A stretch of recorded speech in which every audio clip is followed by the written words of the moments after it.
What are women? This is Mike Cernovich. Welcome to another podcast. Actually, it's not a podcast, it's a YouTube video. I usually say, and we're back on the podcast. But I wanted to throw something out there. This is a fun exercise that I do that helps with creativity. It helps with your writing. It helps with your advertising. It helps with so many different things. And we're going to talk about it. So we'll start from the beginning. I'll take you through the exercise and then we'll go a little bit more advanced. So we're going to start off kind of slow.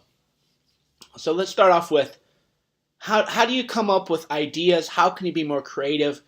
How can you be a more multidimensional person? And then how can you actually monetize that or do something with that? So here's something I do. I do it every day when I take a walk. I'll pick a word or a concept and anything my unconscious mind tells me about it, I'll just say. And then that'll lead to articles that people really like. For example, I did a post, money is ... It was a killer post and I knew it would do well, and here's how I came up with it. I'm just walking. Money is freedom, money is slavery, money is time, money is choice, money is options, money is women, money is this, and that, just whatever came in my head, I just said it. I didn't judge it or try to reconcile it. And then you do that later. For example, well, how can money be both freedom and slavery? Mindset, right? If you gave two people $10 million, you're going to have two different outcomes. If you gave me $10 million, I'm not going to tell you what my net worth is, but it's not $10 million. If you gave me $10 million, you know how I'm going to feel? Happier. Like, wow, cool. As of right now, I don't have to work for 10 years. I still do work, but if I couldn't work for whatever reason, I can live a little bit. Fuck 10 million, I'm just like, okay, man, life is even better. This is great. You give another guy 10 million and who's cheating me and I want to turn to 100 million and fucking Jew bankers. God, guys, I'm so sick of that. Like, don't post stuff like that on my site or anywhere, Like, it's just a negative way of thinking. Even if the Jew banker, Zionists control everything, okay, what are you going to do about it, I don't even want to get into that debate. Like, who cares? But if that's your mindset, 10 million and you'll lose your mind. People get money, they lose their mind. 50 Cent, God knows how much money that guy had. And apparently he's bankrupt because then you get that 10 million and you want to flash it, right? Swag. Then you got to buy the car, you got to buy the house. You got to impress people. Again, it's the mindset. And that's covered in the Gorilla Money mindset, how you never want to spend money on status. You always want to spend it on experiences or health or something like that. But if you're status driven, you get a little cash and you're thinking, how can I let the whole world know that I got this cash? So money is freedom. For me, it's freedom. I love it, man. I love having money. I'm making more money every year. I'm going to keep making as much money as I can. But it doesn't own me because it's not slavery. I'm not, well, who's cheating me? And, what if somebody does this? And, I don't think that way, right? So let's talk about, what is women? What are women? What a great question, right? Just walk around. What comes in your head? Well, if you're a simple-minded person, only one thing. Well, women are filthy whores, or if you're like a conservative, women are angelic creatures who must be protected at all costs because men are bad. And if you're like a feminist SJW, women are, I don't even know, what do they think women are? Sometimes you wonder, what is their vision of what women are and what they should be? I recently heard from an SJW that feminism is not about female choice. For example, you can't be a feminist if you're a homemaker. Feminism is about liberating all women who are apparently enslaved. But those people have no dimension. How can you have more dimension as a man, as a human being? Well, you want to think deeply about people, and it's like a kaleidoscope. You turn it one way, there you go. You turn it one way, you see it another way. I can say, well, women are filthy whores, women are beautiful, women are fun, women are this, women are slave masters, women are bitches, women are good for nothing but a place to put your dick. Women are your mother, they're your sisters, right? They're your daughters. What are women? And what you do is you create kind of just a profile, and you just go wild. Don't judge it. Don't say, well, women aren't this because, I know a girl and she's not like that at all. And that isn't the point of the exercise. You just got to go wild.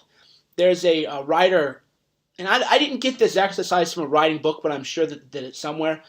But my favorite writer of writers, and he's a writer's writer, lexicographer. I'm not going to pronounce that word right. But anyway, Brian A. Garner is his name. His last name is Garner. And he started off as a legal writer, and then he branched off into all kinds of writing and usage. And he said, your first draft, let the madman run wild, which is a good way to get over writer's block. So when I'm thinking, and that's why my Twitter looks fucking crazy sometimes, because I just, boom, boom, I'm just pumping out whatever's in my head. And what you're seeing, if you only see one tweet, that's like one dimension.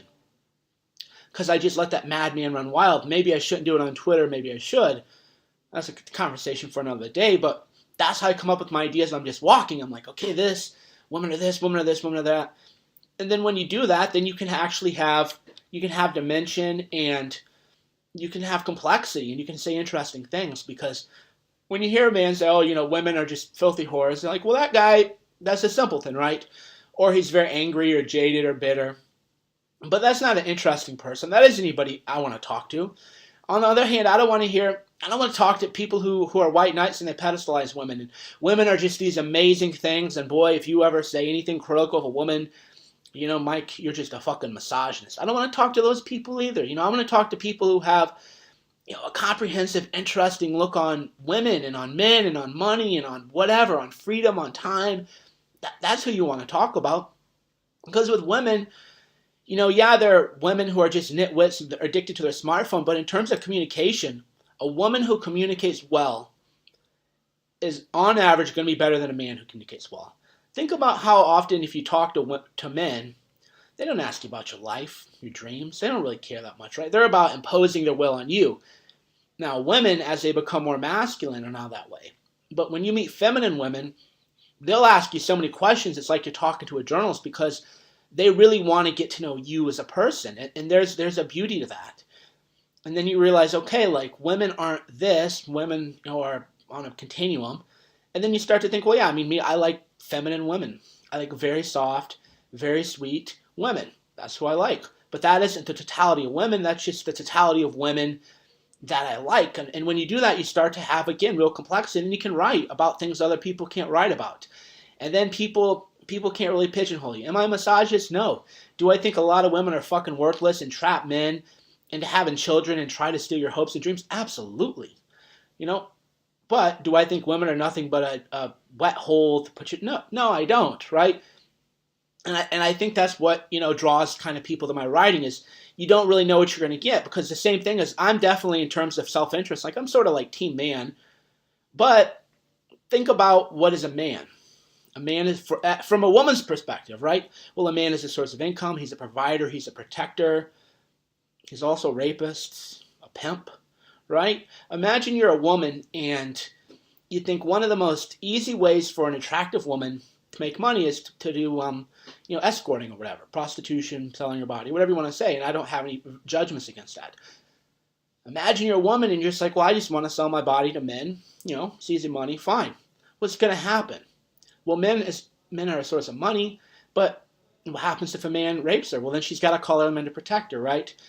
Or what if, there are 3 women running kind of a whorehouse or whatever, and a couple, like men, mobsters, organized criminals come in and say, well, we're going to rape you and you have to have sex with us and we're going to take a cut of this and then we're going to pay you. What are they going to do?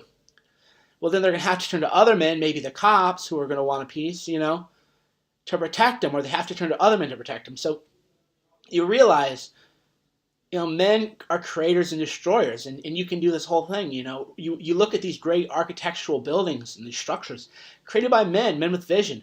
But if you look at the savagery of the world and the rapes and the brutalities and people getting their limbs hacked off in Somalia, and if you read about the killing fields, it's men. Men do that too. So men do both. So that's why, even though I'm definitely, in terms of the pendulum has swung too far in society, has gotten way too anti-man. So for that reason, I'm sort of like team man. Like, I get it. I get what concerns people. I understand that I have some complexity. Now, that doesn't mean I'm going to change my writing or my message or anything like that, but you just want to think about that. Now, let's tie this together, because that's how you write stuff, right? People want dimension. They want complexity. They don't want, at least intelligent people, they don't want the same dumb shit everybody else is writing about. It's real easy to just say, especially for my demographic, and talk about how fucking terrible women are. And that's easy. You get some cheap thrills for that, but is that really the kind of art you want to create? Not really me. I like to do both sides. I like to throw people for a loop, No. Let's take it to the next level. How do you start to think about that? Well, what are men? You could say, well, men are brave, men are fearful, men are afraid. Okay. Then you key in on that. What are 10 things men are afraid of? List them. And you can say that, what are women afraid of? What are anybody afraid of? Well, men are afraid of what? I don't know, going to jail for false rape accusation, having a small penis, taking their shirt off, their wife being raped, their kids getting kidnapped or molested. And then you rattle off what are men afraid of? Okay, then you got something. Then you want to think about ads. Tell me if this would be a good ad. Black people are afraid of white people. White people are afraid of black people. I'm not here to say, well, that's right or wrong, because that's not what I do. I just teach people the reality. Well, what if you did an ad with like a 250-pound black guy on top of a white woman with a man sort of knocked unconscious in the corner, and then you panned over to the door being opened, kicked down, and you said, how did you let this happen? Would that be a powerful ad? Fear. Every man has that fear that he can't protect his wife, right? He can't protect his loved ones. Now, nobody would run that ad, but would that be a powerful fucking ad? Sure. Why? Because you're dealing with the fears that men have, and that's because you've thought about it. And then you can, I don't like that. That's what you call fear-based marketing, which I don't like. I'm more into aspirational marketing. So then I would say, well, what do men want? Men want self-control, right? Men want to meet women. Men want more money. Men want more freedom. Men want this. And then you think about it more in terms of like a positive way. What do men like? Well, men want to live, and this is probably true of women too. Men want to live life on their own terms, right? If you're a man, you don't want to have a boss. You don't want people telling you what to do. It just doesn't feel good. It's not natural for us. Not every man wants to dominate other men. For example, I don't have any interest in that. I'm not going to say I'm a lone wolf because I have a lot of friends, but I don't sit around thinking, how can I impose my will on other men? And I think most men don't. There's a small percentage of men who they're really pushy and they really want to impose themselves on other people. And frankly, I'm like any man who calls himself an alpha male, I just run now. God forgive me for ever using that fucking.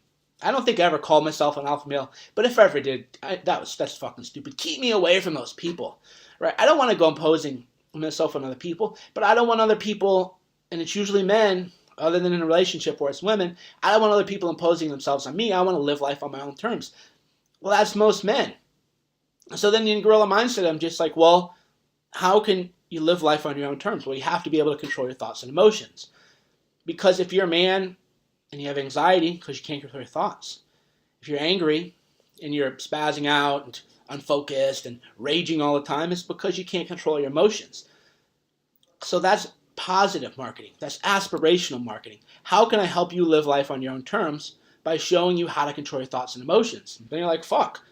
Does it all make sense now? Same thing. The 2 best book titles maybe ever. How to Win Friends and Influence People. That is an example of positive aspirational marketing by understanding people, who Dale Carnegie understood people more than probably anybody who ever lived.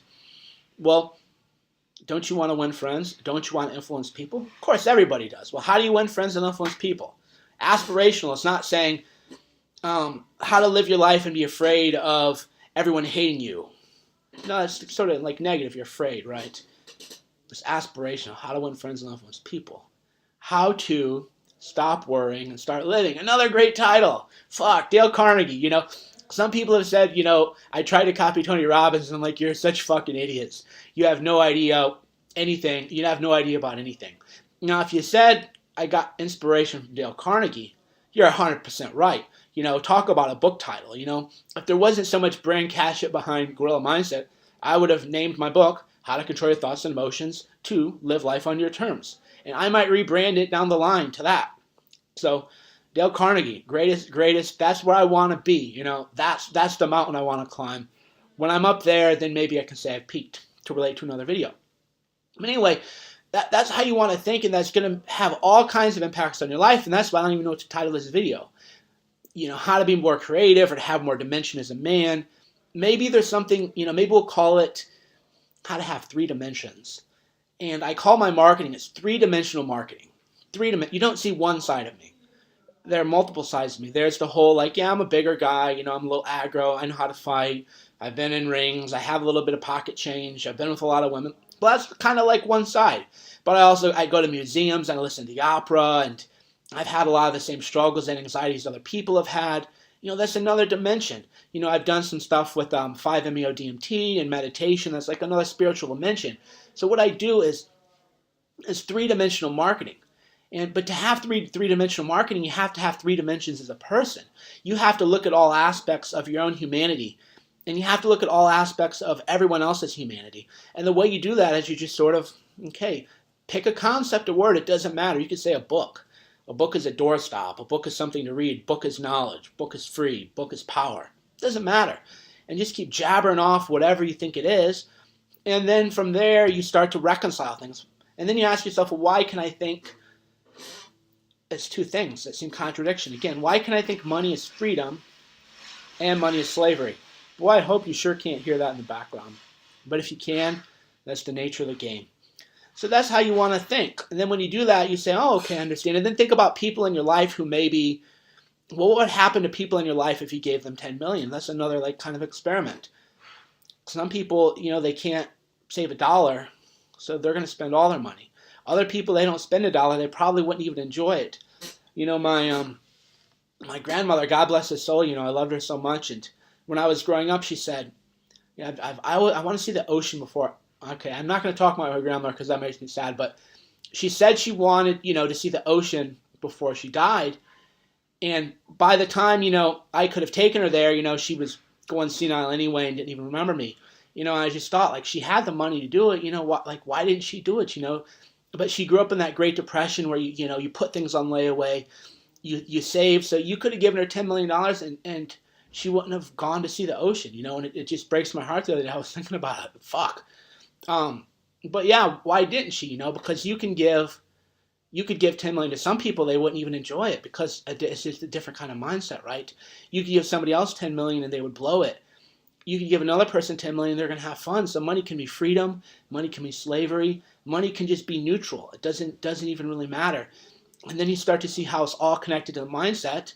And then you can talk about, the money mindset. And then you have a whole different thing to talk about. So again, that is how you put yourself in touch with your own humanity. It's also how you discover your own beliefs and values about, women, money, the world, the universe, God. I say I don't ever want atheists to talk to me. People are like, why do you hate atheists?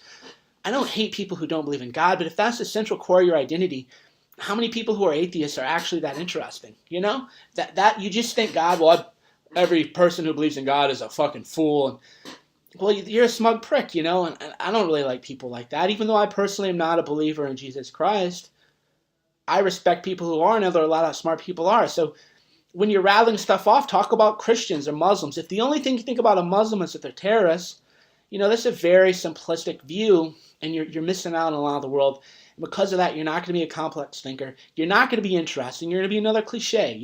I like what I like about myself, and write 100 things about yourself too. You can be a little self-indulgent.